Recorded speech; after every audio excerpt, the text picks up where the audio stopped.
अब माशाल्लाह साहिवाल मंडी के माशाल्लाह बाबा महंगे ने बकरी लै रहा है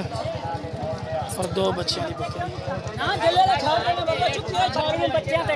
बच्चे तो करे जी लो जी बाबा महंगा करदा शौक पूरे लोगों के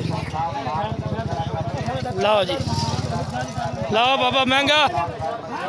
हट जा भी हट जा बाबे दी मान जा फिल्म ਦੇ ਵਿੱਚ ਆ ਰਿਹਾ ਚਾਚੇ ਨੇ ਕੱਟ ਦੇਣੀ ਵਿੱਚ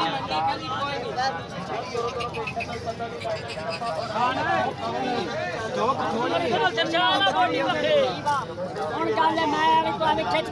ਕਰੀ ਜਾਵਾਂ ਨਹੀਂ ਮੈਂ ਤੁਹਾਡੀ ਸਵਾਲ ਹੈ ਕੋਈ ਬੰਦਾ ਨਾਲ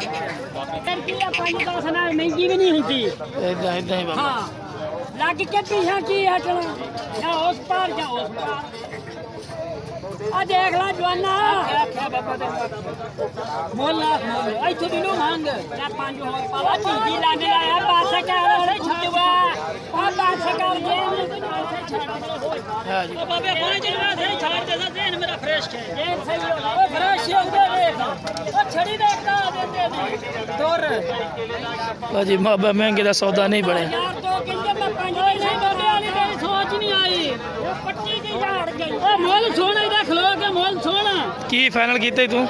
1.5 लाख वो कि लेंदा ਇੱਕ 5 1,05,000 लाए ने ते नहीं मिलेगी 1,05,000 अजी बाबे अगे चले गए